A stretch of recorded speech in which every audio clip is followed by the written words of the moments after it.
कि MP college of education Madhepura में आपके भाई के साथ जो एक तरह से घटना घटी है, आपने एप्लीकेशन भी दिया है प्रशासन को, आप क्या चाहते हैं? समग्र जांच हो और उसका जो भी प्रक्रिया जांच में है उसका निदान निकले। क्या आपको लग रहा है कि इसमें ये लग रहा है कि कोई मर्डर किया है? क्यों, मतलब कि क्या, मतलब कि आपके भाई तो बड़े पढ़े लिखे थे, क्या बहुत खुशहाल थे, लोगों को हेल्प कर रहे, तो क्या शख्स वहाँ में ऐसा लगा हुआ है कि कोई दुश्मनी से मर्डर किया हुआ है। मतलब आप चाहते हैं कि एक निष्पक्ष जांच हो ताकि सबको जो कन्फ्यूजन है वो दूर हो जाए, है ना? आप क्या हैं भाई उनके नैनुला के बड़े भाई? जामिया वर्ल्ड, इंसाफ की आवाज़।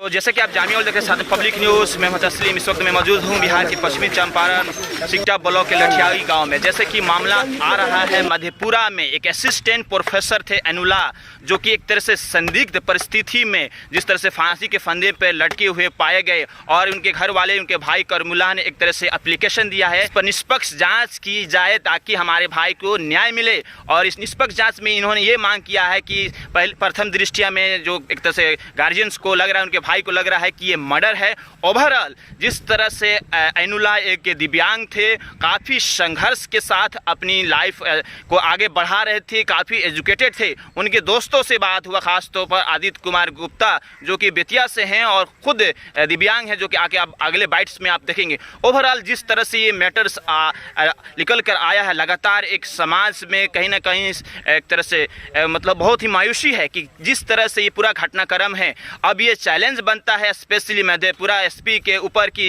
इस घटना को पूरी तरह से निष्पक्ष जांच कर एक तरह से मंजर आम पर लाए, सामने लाए कि इसके पीछे क्या वाकई में ये एक तरह से मर्डर है या एक तरह से खुदकुशी है। क्योंकि जनता जानना चाहती है, एक तरह से आवाम जानना चाहती है कि इसके पीछे क्या है। ओवरऑल इस वक्त मैं कब्रिस्तान में हूँ और यहाँ पर मिट्टी दी गई है और जिस तरह से ये घटना हुई है, कहीं ना कहीं समाज में एक तरह से कहीं ना कहीं लोग मायूस हैं। ओवरऑल ख़ास तौर पर उनके दोस्त जो एक तरह से हैंडीकैप हैं, विकलांग हैं, दिव्यांग हैं। तो बहरहाल हमारी इस पर तमाम एक ख़ास रिपोर्ट्स रहेगी, आखिर क्या हुआ पूरा मामला। बहर हमारे साथ इस वक्त हैं आदित्य कुमार गुप्ता जी हैं, जो ख़ास तौर पर एनुला के एक फ्रेंड हैं, जो एक तरह से गार्जियन ने एक एप्लीकेशन किया है, मधेपुरा प्रशासन शासन को दिया है कि एक शक जताया हुआ है कि निष्पक्ष जांच करे कि क्या ये मर्डर है। गार्जियन का एक शक है। ओवरऑल आदित्य कुमार गुप्ता हैं जो कि एनुला के खासे फ्रेंड हैं, वो भी दिव्यांग थे, ये भी दिव्यांग है। ओवरऑल हम इनसे बात करेंगे। जिस तरह से बातें आ रही है, जो फंदे में लटके हुए थे एनुला, ओवरऑल आप क्या कहना चाहेंगे? एज ए आप लोग दिव्यांग हैं, बहुत ही संघर्ष के साथ किसी मुकाम पर जाते हैं, किसी मुकाम को पाते हैं, जो पूरा ये घटनाक्रम हुआ है, तो आप एज ए फ्रेंड होने के नाते आप क्या चाहते हैं शासन प्रशासन से? एक तो बहुत संघर्ष करके एनुला जी, प्रोफेसर एनुला जी आगे बढ़े हैं। वो अपने यहाँ जो है Madanlal P Gupta handicap foundation के नींव रखने वाले हैं कि ताकि उस संस्था के माध्यम से दिव्यांग बच्चों का कल्याण हो सके, उनको एजुकेशन के प्रति आगे बढ़ाया जा सके। इसी उद्देश्य से जब वो पढ़ाई कर रहे थे, फिर उनके बड़े भाई जो है करीमुल्ला भैया, वो उनको सपोर्ट करते हुए कि नहीं, पढ़ाई करके ही तुम अपने जीवन में आगे बढ़ सकते हो। उनको बीएड में एडमिशन कराए, फिर एमएड कराए, फिर एमएड करके मधेपुरा के कॉलेज बीएड कॉलेज में असिस्टेंट प्रोफेसर के रूप में वो काम करने लगे, जो कि काफ़ी ही चुनौतीपूर्ण काम था, अपने घर से दूर रख के काम करना। और इतने संघर्षशील थे कि वो अपने काम को इतने निष्पक्ष और कठोरता से किए कि उनके जो कॉलेज के मालिक है वो उनको वाइस प्रिंसिपल तक का जिम्मेदारी सौंपे हुए थे। लेकिन ये बताइए, जो घटना पूरा हुआ है, फंदे में एक तरह से लटके हुए थे, तो आप क्या चाहते हैं फ्रेंड होने के नाते, जो काफ़ी उनसे आपका लगाव रहा है, जो ये पूरा घटनाक्रम हुआ है, और गार्जियन जो उनके भाई एक तरह से शक जताए हैं कि निष्पक्ष जांच हो, कहीं ना कहीं लग रहा है मर्डर है, तो आप क्या कहेंगे? ये घटना यदि हम लोग सही से देखें तो संभव नहीं है। और सुशांत सिंह राजपूत जो बीच में घटना घटी हुई थी मुंबई में, उभरता हुआ हीरो के जैसा ही ये घटना ये हमारे प्रोफेसर एनुला जी के साथ दिखाई दे रहा है।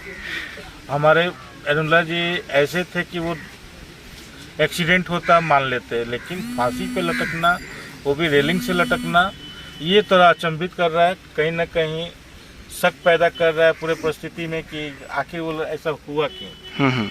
तो हम चाहते हैं कि प्रशासन से, डीएम से, वहाँ के स्थानीय एसपी साहब से कि इसका विशेषकर जांच हो और जांच में एकदम शुद्ध पारदर्शिता दिखनी चाहिए कि इसका मर्डर है कि आत्महत्या है। लेकिन एक और बात है, आप लोग जिस कैटेगरी से हैं, दिव्यांग हैं या विकलांग हैं, बड़ा ही शॉकिंग लगा हुआ है कि एक मेरिट मैन, जो एक intellectual man, as assistant professor man इस दुनिया से चला गया, जो भी वजह है अभी जांच हो रही है, तो बड़ा शॉकिंग रहा हो कि डिमोशन की तरफ, एक तरह से डिप्रेशन की तरफ आप लोगों के भाव, जैसे कि कोई अगर आप में विकलांग कामयाब होता है तो आप लोग की इंस्पिरेशन होता है। बिल्कुल बिल्कुल। तो क्या कहेंगे? हमारे पश्चिम चंपारण बेतिया में जितने भी दिव्यांग हैं उनको हम लोग इनका एक उदाहरण पेश करते थे कि देखो, जीवन में यदि तुम पढ़ाई कर लोगे तो इतने बड़े कॉलेज के भी आप सम्मानित व्यक्ति बनेंगे, और जब आपके पास 1000 बच्चे आपके पैर आके छूते हैं ना,